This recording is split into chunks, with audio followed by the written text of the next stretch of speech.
Hi, this is Professor Fernandez. In this video, we're going to work on an example on using the divergence test. This is part of the Calculus 2 course, and we're talking here on, we're working on lesson 5, example 4. If you want to check out the lesson notes themselves or a bunch of other resources listed here, have a look at the website for the course over here. So let's go to the example then. What does it say? So I'm going to zoom in a little bit here. For the series below, determine whether the divergence test applies. If it does, use it to show that the series diverges.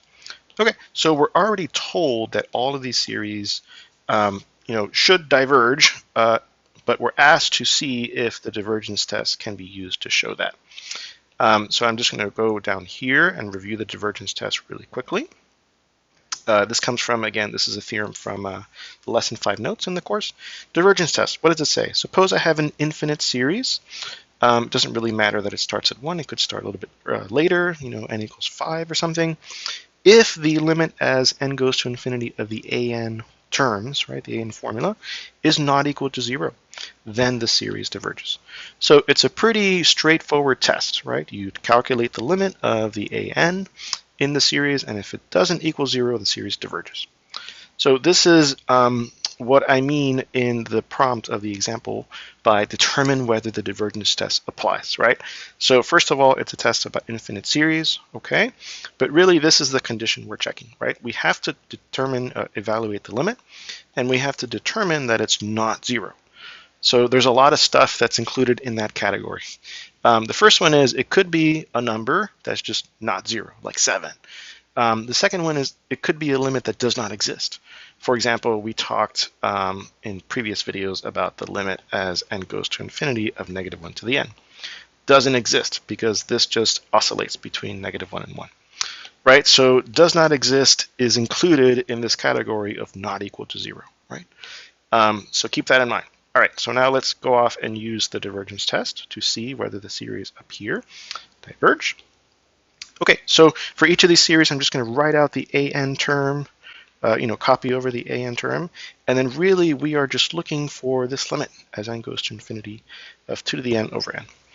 The first thing I want to mention is that we are now thrown back to the sequences lesson. I believe that was lesson 3, where we talked about a theorem there that said that if I think about replacing n by x everywhere, and I look at this function, right, and this function tends to a limit L, some number L, then the original n version, in other words, the sequence version, also tends to L. So there was that theorem. And then in that video in lesson 3, I told you about other ways that you could kind of analyze these limits. But the point of saying all that is that in analyzing the convergence or divergence of series using the divergence test, we are thrown back into evaluating limits of sequences. Okay, so there's a really tight connection between sequences and series that you've seen pop up throughout these videos and throughout the course. All right, so back to this limit. We would like to evaluate this. In this case, it's a fairly straightforward limit to evaluate.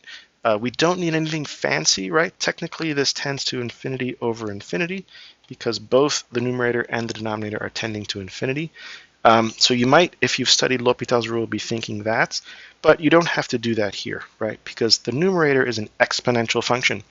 The denominator is just a linear function.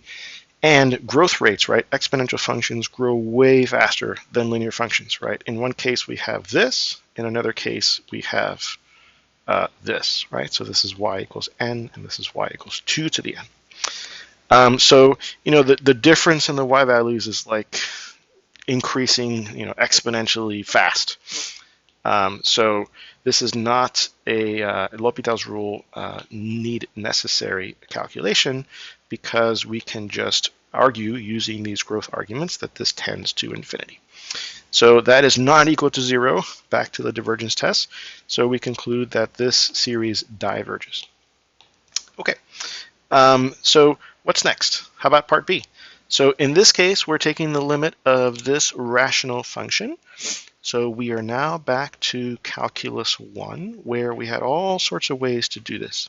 So I'll just remind you the two ways you can do this. One of them the more formal way, and the other one using the same growth argument approach that we just used. Okay, the more formal way is if it's a rational function, polynomial divided by polynomial, that's what this one is.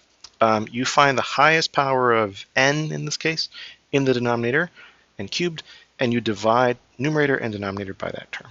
So I'm going to divide numerator and denominator by n cubed. Okay, what do I get? So n squared over n cubed, that's 1 over n, plus 7 over n cubed. There we go. And then here, n cubed over n cubed, that's 1. And I still have a 3, so it's 3. N over n cubed, that's 2 over n squared. And then 1 over n cubed, that's 1 over n cubed. And the point of doing this is, as you can see now, it's a little easier to evaluate the limit of this function. You can kind of see where it's going to head. Because this part goes to 0, it's like 1 over infinity. So does this part. And then therefore the denominator goes to 3.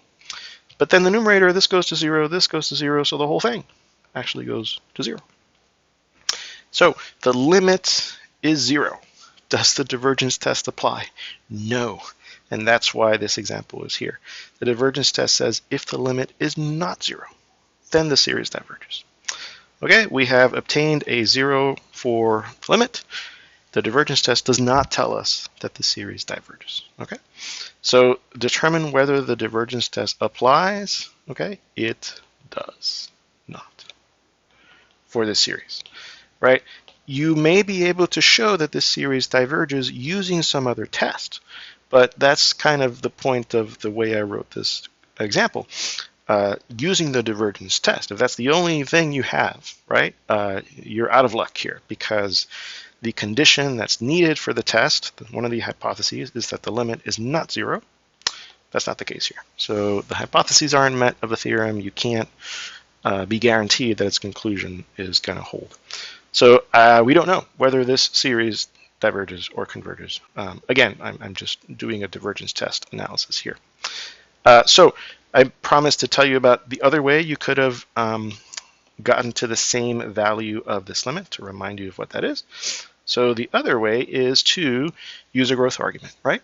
So the idea here is that this function, if I get rid of the limit, this function as n goes to infinity, if I look at the terms in the numerator, I'm going to have some giant number, like a trillion, zillion squared, plus 7, right? So that's basically, the 7 doesn't matter compared to a zillion squared. And then I play the same game in the denominator, right? The 1 doesn't matter. And then also between 2 zillion and like 3 times a zillion cubed, right? 3 times a zillion cubed wins. So for very large values of n, this function is approximately this new function. And then here we can cancel out a lot of stuff, right? So this is 1 over 3n. And this, is a much simpler function to analyze as n goes to infinity, and this goes to 0 as n gets even bigger, right? Larger than it already was for us to make this approximation. So this is another way to analyze limits of rational functions, and it actually also works for functions that are not rational functions. You might have done things like this, in your calculus class, right? Again, we could do this like we did earlier by dividing by the highest power of x in the denominator, or we could do this using the same growth argument as x goes to infinity. The 1's not going to matter, the 7's not going to matter. This is going to look like this, and because x is positive, this is x over x, which is 1. The limit is 1. Okay, so we can do these types of limits fairly quickly if we use growth arguments. We can also always fall back on the more formal way to do it. That was the first approach. Anyway, the divergence test does not apply for this series. The limit is equal to 0. Hypothesis is not met, so we can't use the divergence test on this series. Okay, let's move on. How about limit as n goes to infinity of cosine of n? Okay, this one's a little different, right? I can't play any algebraic tricks here, but what I can do is draw a graph. So again, different ways to think about how you might approach these different problems. So here's a little bit of the graph of cosine of n. So when n equals 0, cosine of 0 is 1. When n equals pi over 2, cosine of pi over 2 is 0, and so on, right? So what's happening is that I've drawn the graph of cosine of x, really. And the graph of cosine of n is the discrete values, where n is a positive integer. So n equals 0, there we go. N equals 1 would be somewhere over here, I don't know. N equals 2 would be somewhere else, right? So there are a bunch of dots on this graph that are the actual values of cosine of n. Doesn't really matter because, as you can see from the graph, right, these dots are just going to oscillate back and forth. They don't tend or settle down to some specific y value, right? So they're oscillating back and forth forever, right? So that tells us that the limit in question over here does not exist. So I'll just write DNE for short, does not exist. Okay, question, does the divergence test apply?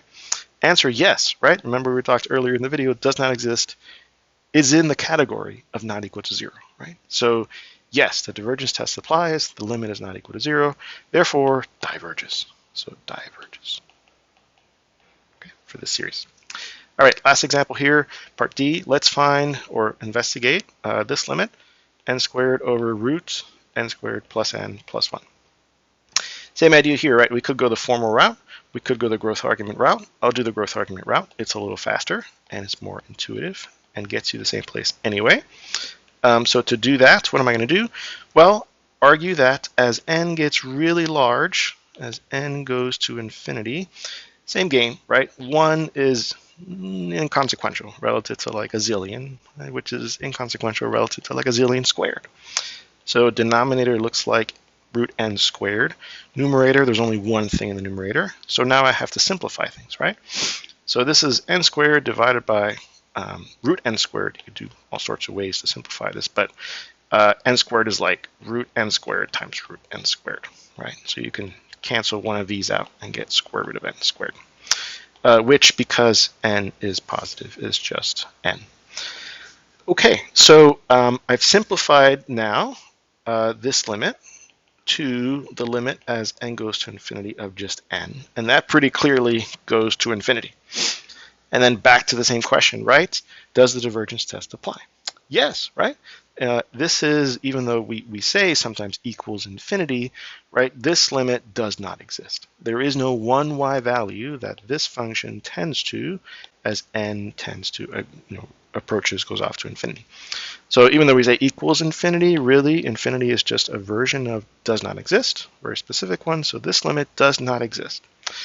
And for the purposes of the divergence test, does not exist is in the category of not equal to 0. So indeed, this series diverges. Okay. So zooming out here, we see we have 3 divergent series, and we have one that we don't know, right? Based on the divergence test, at least, right? It doesn't satisfy the hypothesis of the test, so we can't use the test to determine its divergence. It may converge, it may diverge.